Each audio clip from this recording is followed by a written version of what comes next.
Hello and welcome to the Emerald City Video Podcast. This is the second episode in a row that we're going to be looking a little bit at the CW's Riverdale. It's an Archie Comics series and Archie Digest, a Riverdale podcast where we look at nothing but Riverdale and we view all of popular culture through that prism. Zach is also a fan of Riverdale. So we did a 5 for 5 last, So we did a 5 for 5 the other day for Deidre and Lady Rob a Train, which is a very excellent Netflix movie that's going to star Ashley Murray, or that stars Ashley Murray, and Rachel Crow. And Murray, of course, plays Josie McCoy on Riverdale. Mm-hmm. This coming week, there's going to be another Netflix movie that we're going to take a look at with another member of the Riverdale cast, because apparently that's just what Netflix does now. And so we figured, like, just for fun, between now and then, one of the things we could do was take a look, do a couple of 5 for 5s, and suggest some movies or some TV shows, maybe some movies that, if you dig, likelihood you're gonna like these. And again, for anybody here who's listening to our show who does not watch Riverdale, this has the practical upshot of being kind of a reverse Rorschach test too, where it's like, you don't have to actually have seen Riverdale to appreciate the conversation we're about to have, because if we name a bunch of your favorite shows and we're saying, it's a Riverdale thing, then you probably are going to really dig this, and it's probably going to be worth your time to check it out. Yeah. I also feel like, what the fuck are you doing with your life if you weren't watching the show and not watching it currently? Like, I feel weird, honestly, that I am not watching the show. The only reason I don't feel terrible that I'm not watching the show right now is because we're talking about shows that one might like if you like the show. So, yeah. There you go.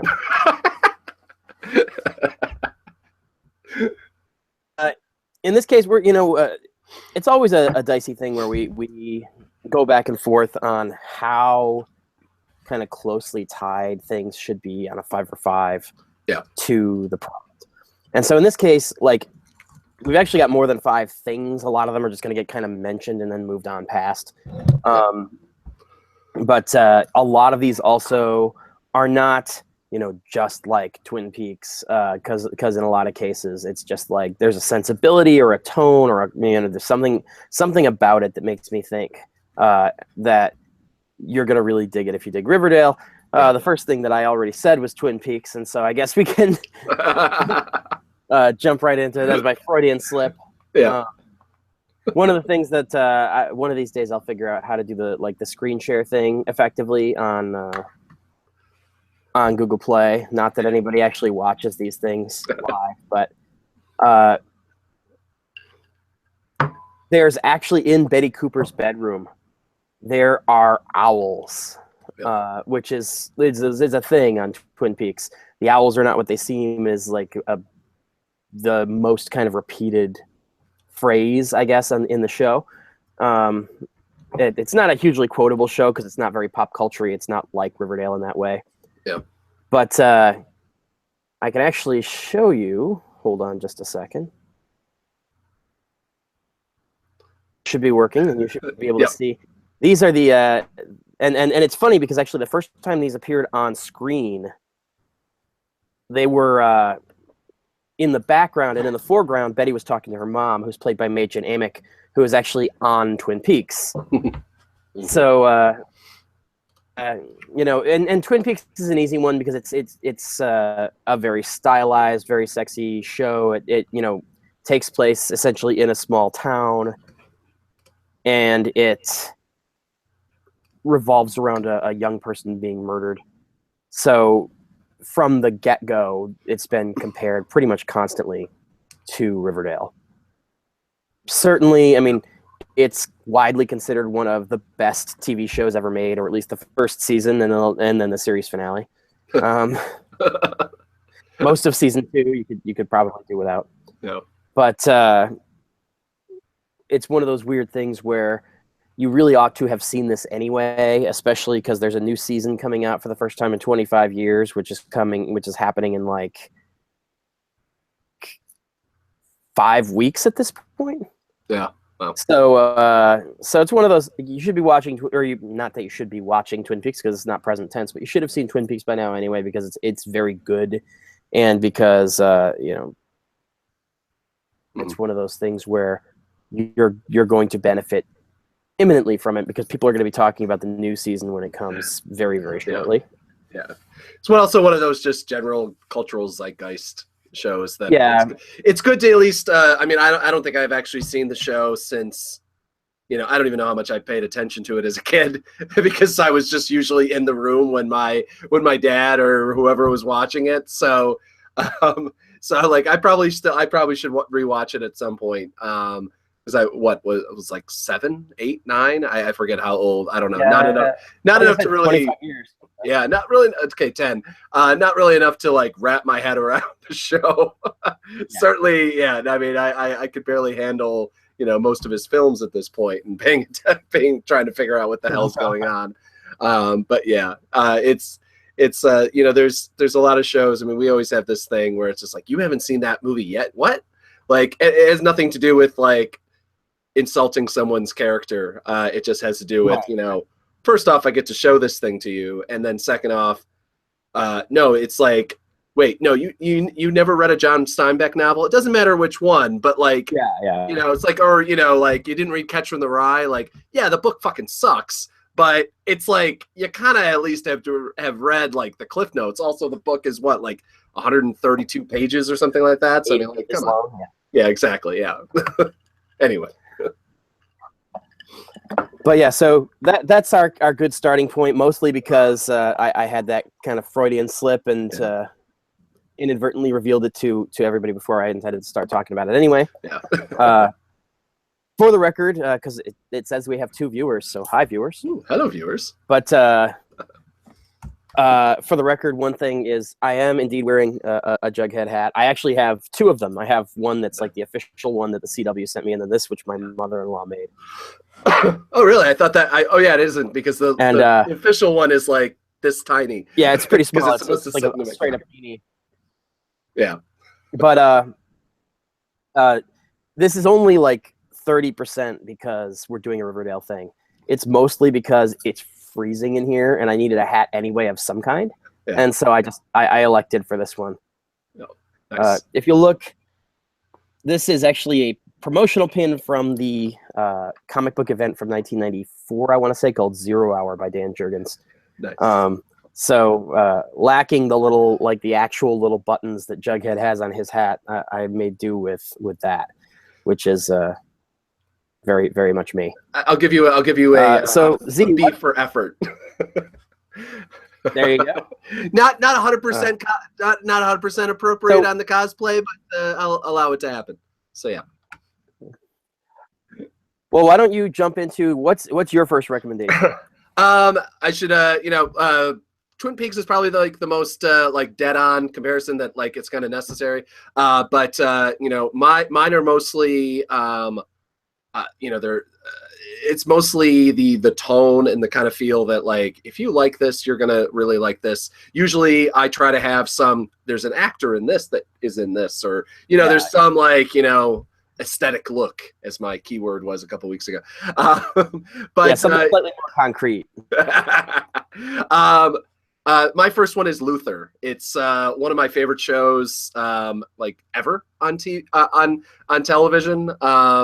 It's a BBC show, very short run series. They did it's BBC, so it's like 4 episodes, 3 episodes, like, and then you have to wait like maybe 2 years between them. So it's especially evil. The show is kind of semi-officially over now, so you can watch it in one long block, even though it's not necessarily a binge show. I think you do 1 season in a row, but like I don't know if you could if you really want to go through like each season. It's kind of emotionally draining show. But it's Luther is a cop who is played by Idris Elba. It's I don't know if it's not his first role, but first like bigger role, but it's like pinnacle Idris Elba. Like you immediately think of Idris Elba, and this TV show is him. You know, like it's everything that you look for if you're an Idris Elba fan, and if you're a fan of his. I don't know how you haven't watched the show already, because it's just absolutely fantastic. I mean, it's obviously he plays a cop, plays, shockingly the rogue cop that, works outside the lines, but it kills a lot of it plays with a lot of those stereotypes of the, lethal weapon, kind of unhinged officer who's, slightly depressed and may or may not like kill himself at any given point.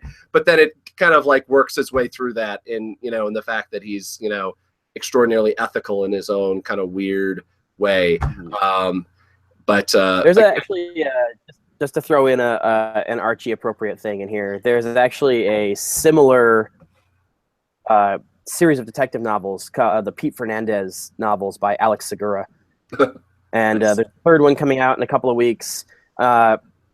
And Alex he's writing the Archie's one shot for Archie Comics, and he's also their vice president in charge of publicity or something like that. Yeah.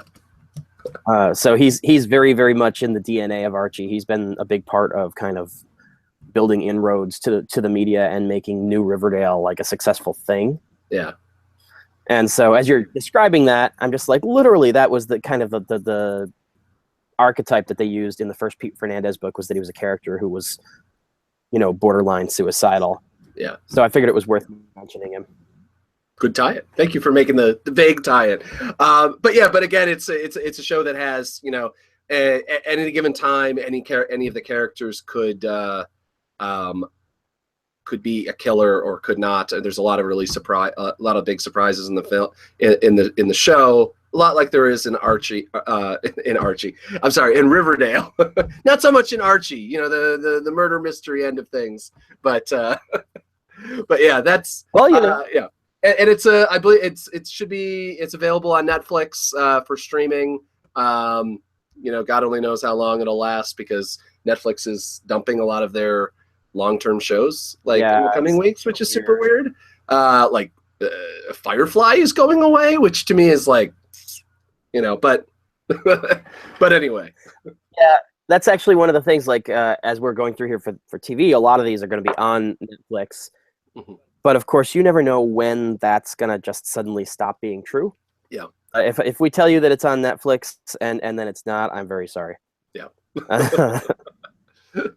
Twin Peaks is on Netflix. I will say that. Twin Peaks is also available for free on the Showtime website, because Showtime is who are doing the reboot or whatever it is. It's technically season 3. It's not a reboot. Yeah. But that's Showtime are the ones who's doing that, and so you can go to the Showtime website and watch all of the old stuff for free. You can do it on Netflix. I believe it's also on Hulu. It's basically free everywhere because it's 25 years old and it's made its money back 1,000,000 times. Yeah. I guess the next thing I wanted to talk about, and this kind of ties to what you were saying about more of a general aesthetic than anything really super specific, is Legion. And this is a weird one because you can't go binge it on Netflix. You can't really binge it anywhere because there's like 5 episodes. Mm-hmm.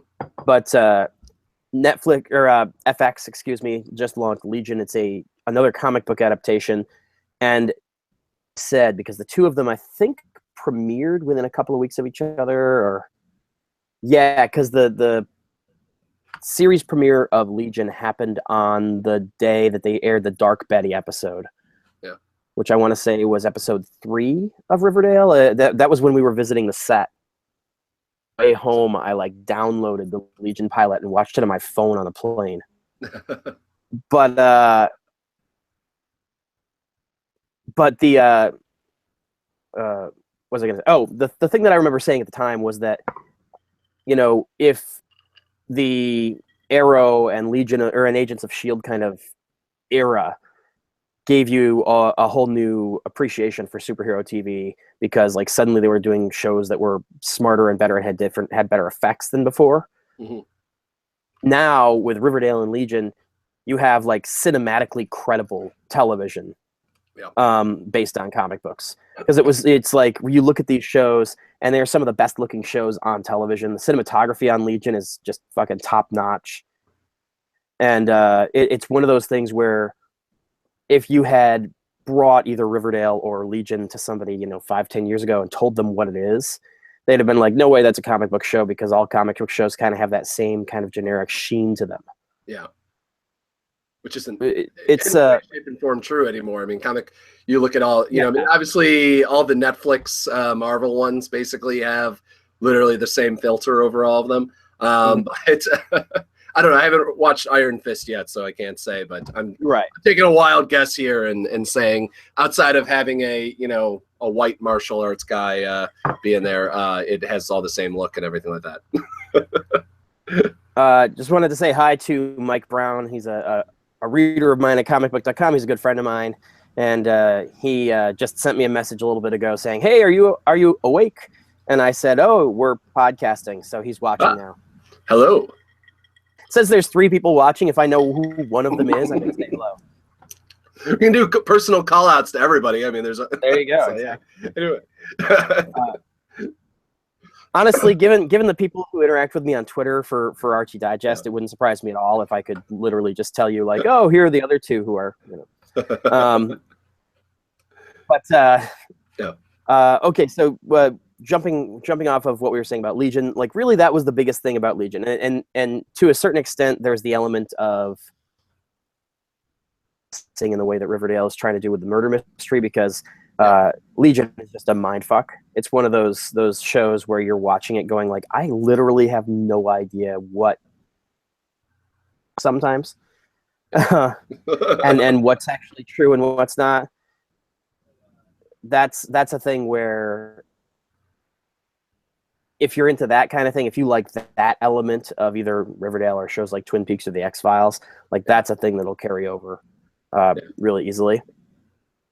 So why don't you jump onto your next thing, Z, and I'll clean up my list here a little bit so that I know where I'm doing next. Should note, by the way, Legion, surprisingly, all the episodes are still available, which one thing that always drives me nuts is I don't know how bad FX is, but usually they only do like the last 4 episodes, and it's like, oh well, great, it's the 5th episode, and now I can't catch up with it unless I decide to invest, $15 in the show. It's like a show I don't know. Anyway, going along with the, I guess I'll go with this one next. Going along with the, murder mystery, sort of show. There's a Netflix show. It only 1 season. I don't know if it's coming back or not. It's another mini-series show, little BBC-ish in its thing, and it's River. It's another show that has kind of that dark tone to it, a little bit of lightness. It's very much like Luther, but it actually has Stellan Skarsgård. I always fucking have no idea how to pronounce his name. I feel bad, from the Avengers and from God, how many people are in Nymphomaniac? It was like the third time we've had a show where somebody is in it. We just gotta watch that. I think I have no interest in watching it. I've watched the trailer and I'm like, nope. I don't either, but maybe we can do it as the second half of the episode where we look at the Archie porn parody. You can do an NC-17 episode. That's what we can do. But yeah, it's one of those shows I have a really hard time talking about without spoiler-nish in it, which of course is a spoiler upon itself to say that there's spoilers. But keep this one really short. It's a really smart show. The episode, the writing is really tight, and kind of just the everybody that's in it is just brilliant acting wise. It's one of those shows that you could have probably cut together an hour and 2-hour package and made a pretty decent film out of. So it's one of I forget if this is a Netflix show that they like bought from Europe and thus made it a Netflix show or not, but it's one of Netflix's from 2015, but it was one of Netflix's first really, really top-notch quality original programming that they had. So just another recommendation. Cool. Before I give our fifth kind of official pick, I'm going to run down a few things that we were talking about it beforehand, and it's like, we didn't have a whole lot of stuff that was perfectly suited for, hey, if you like Riverdale, try this. But we did have a whole bunch of things that we felt like we should mention. Yeah. So I'm going to run down like a couple of three things real quick. Is The Killing. The Killing is... The Killing is the last big show that came out with a whole lot of hype, and that everybody said, "Oh man, it's just Twin Peaks."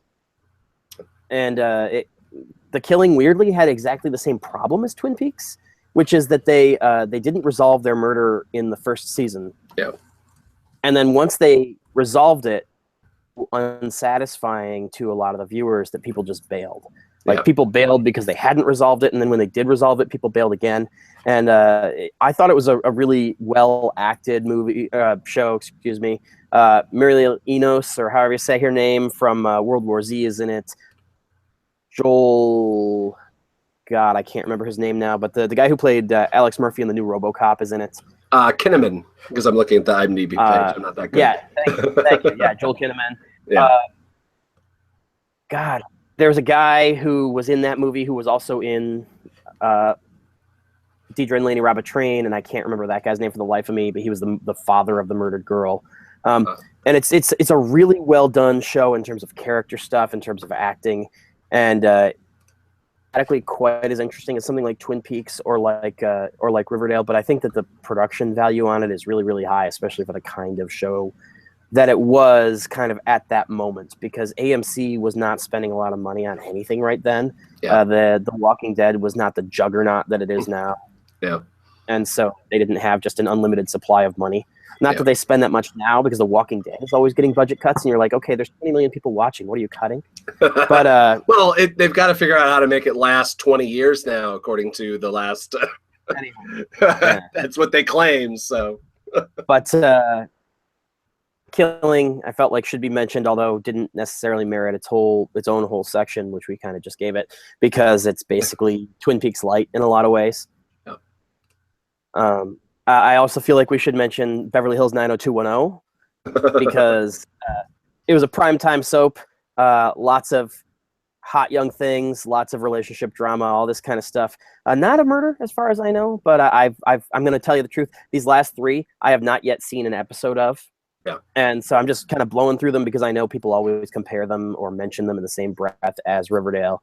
In the case of 90210, the guy who plays Fred Andrews, Luke Perry, was obviously one of the main stars and kind of the breakout star of the original Beverly Hills 90210. It was a huge sex symbol in the 90s. Yeah. The next one is another Netflix original, Stranger Things. I know everybody is going to be upset that I haven't seen it yet.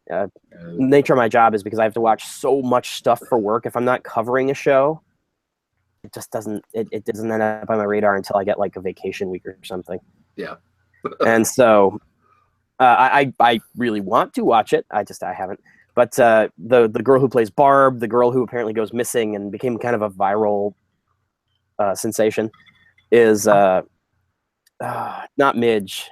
Hold on a second. I got to remember what Archie character she plays in this. But yeah, there's a literal Stranger Things Riverdale connection in casting again. Shannon Purser, who plays Ethel Muggs. They had we talked about this actually when we were in Vancouver, and that episode had just aired. They had the hashtag Justice for Ethel joke, which is a Stranger Things kind of call out. And then the last one that kind of just needs to be mentioned because everybody says it is Dawson's Creek. Dawson's Creek was kind of the proto Riverdale in a lot of ways. You see there aren't any shared cast members that I'm aware of. Although there were, Dawson's Creek ran for like 130 years, and Greg Berlanti was the executive producer on both shows. So it wouldn't surprise me if there's like a handful of character actors who just kind of were people on the periphery of both shows. But that is kind of the original not the original, I'm sure, but the one that I remember from the 90s where the teacher-student relationship drama was a big part of the early season. Yeah. And it's a thing that if you listen to Archie Digest, a Riverdale podcast, which Craig and Chris, who have actually seen Dawson's Creek and who enjoyed Dawson's Creek when it was new, those guys are constantly referencing elements of that show as compared to Riverdale. So I feel like I should at least mention that in passing.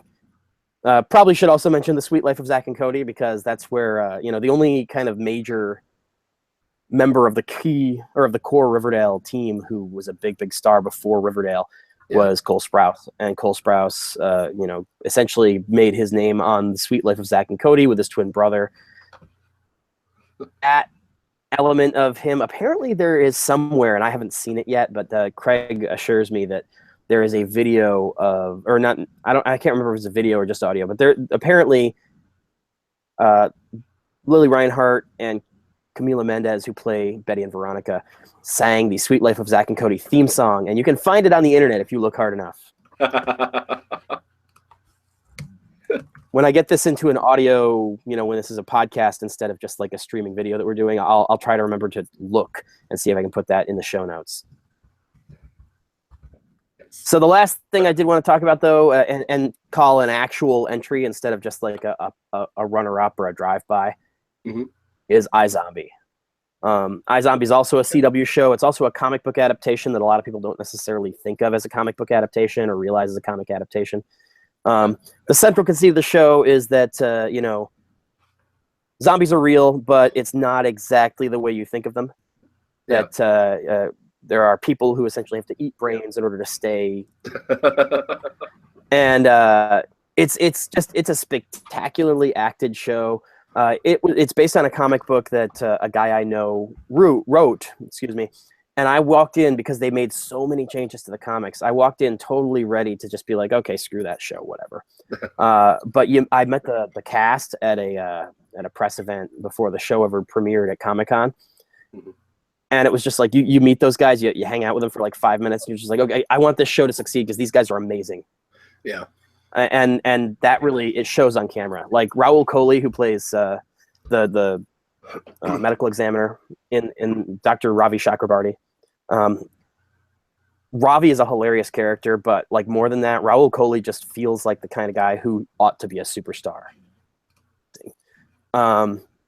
Robert Buckley and David Anders, who play kind of key roles in the show as well, are some of the funniest guys who don't really get to play comic because they're dashing and handsome. And then one of the great things I think is kind of playing against that type.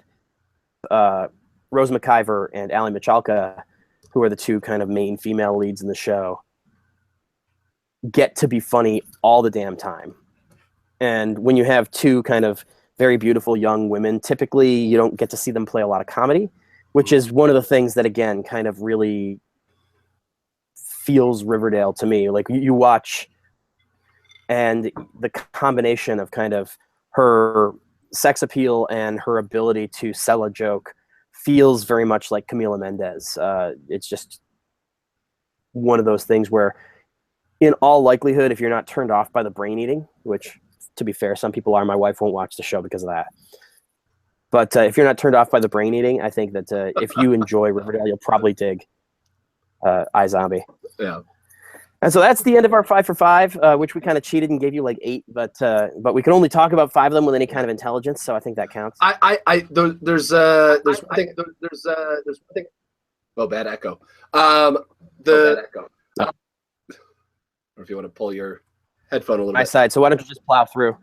The big one is I just was looking up a couple things that were like on the line, and there's 2 HBO shows, and I'll just say it very briefly.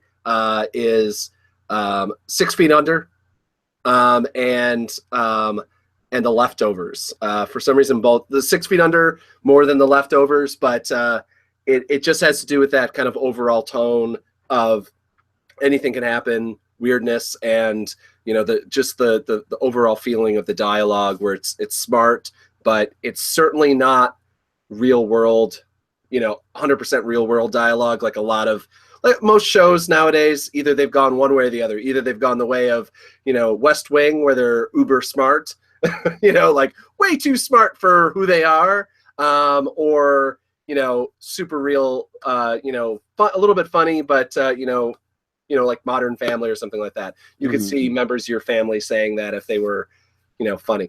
But you know what I mean. It's so it just, those are two shows. 6 Feet Under, I'd say definitely more than The Leftovers, but if you can, it's probably on Amazon Prime. I think the whole HBO set is there. It's one of those shows that you can watch the first couple seasons and then just not bother with the rest. But in my opinion, at least. Well, the finale you should see. I have actually never watched the last season. I remember it's one of those. I remember it was one of those that I heard, and I fucking hated the idea of it or something. I don't even remember why I was like, nope, I'm out, I'm done. But there's a handful of shows that I've just kind of. West Wing is one that, to use the example, is that I just completely know out of.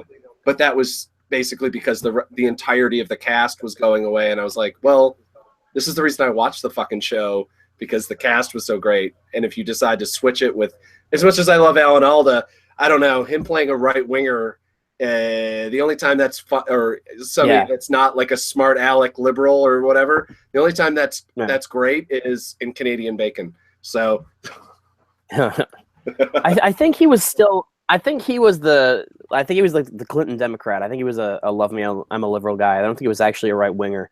No, I don't think it was a. I didn't mean it as a right winger, but just as a as something other than basically his MASH character. He was not that. He was he's very corruptible and everything like that, if I remember correctly. I could be wrong. It's been a little while. I'm gonna have to do a refresher now that I think about it. I'm currently trying to see where Canadian Bacon is available. I believe it's on my Vudu account, so you could probably just watch it there. Unfortunately, for anybody who's watching or listening, that doesn't help you in any way, shape, or form. I think I've shared my library with Mike. But all right, Zach, any closing thoughts before we wrap up for the evening and I can go sleep? Nothing that I can think of other than, for God's sakes, I would put Riverdale at the top of your list, and then you can watch some of these. Because right now you can watch it on CW's site. It's also, at least the last couple episodes are available on Time Warner streaming, or I'm sorry, Spectrum streaming now, and everything like that. So watch it while it's around and make sure give it its rating. It's got its second season, but let's give it a final good pushover, because and certainly a thing that's, for anybody who's coming from the Emerald City video perspective instead of people who are coming at it from the Archie Digest kind of import perspective. If you haven't seen Riverdale because you're like, what the hell, Archie? But you dug, if you were a kid and you grew up and you really liked Sabrina the Teenage Witch, they've all but said, oh yeah, she's in the finale. I've seen 4 different interviews where they stop just short of saying it, but they make it incredibly, incredibly clear. Like, oh yeah, we're going to be exploiting that IP within the next 40 minutes. Yeah. So, I'm pretty sure that you can see pretty much all of this on the CW app or on the CW website. I know you can buy the season if you're so inclined on Vudu and Amazon and all those kind of places. But you should be able to find the pilot someplace, if nothing else, because the show's been on hiatus for a few weeks, and I know they replayed the pilot recently.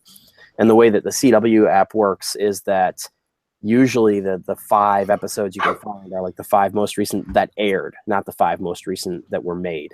Yeah. So you in any event, shouldn't be a problem for you to find this show for free and get caught up if that's what you want to do. There's a new episode on March 30th.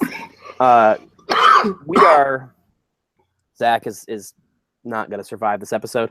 But we're probably going to be back. We're going to try to take a look at maybe tomorrow or the next night at some movies that you might like if you dig Riverdale.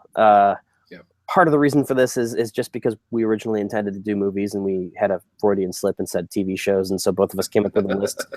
And then came to the table and we're like, oh yeah, that's not what we were going to do at all. We've also been kind of doing the whole movie and Riverdale thing it feels like maybe this is just the second episode, but it feels like it's been a while. So well, this is the second episode of Emerald City Video, and then we had the special Emerald City Video crossover episode with Archie Digest. So yeah, at this point we've been talking about movies and Riverdale quite a lot. We're going to do it a couple more times, at least one more, because even if we don't get around to the here's 5 movies that you would like if you dig Riverdale, we are going to be looking at, I can't remember the name of the movie, but Ross Butler has a movie coming to Netflix.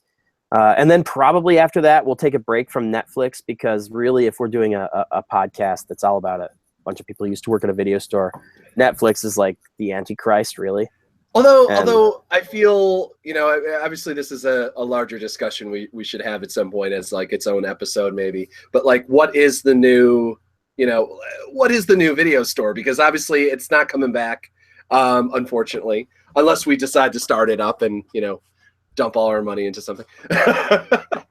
But, it's, I feel like, Netflix and, and Amazon, I guess we especially now that they're doing original programming, it has its kind of own edge, but anyway, we can have that debate later on. Yeah, exactly.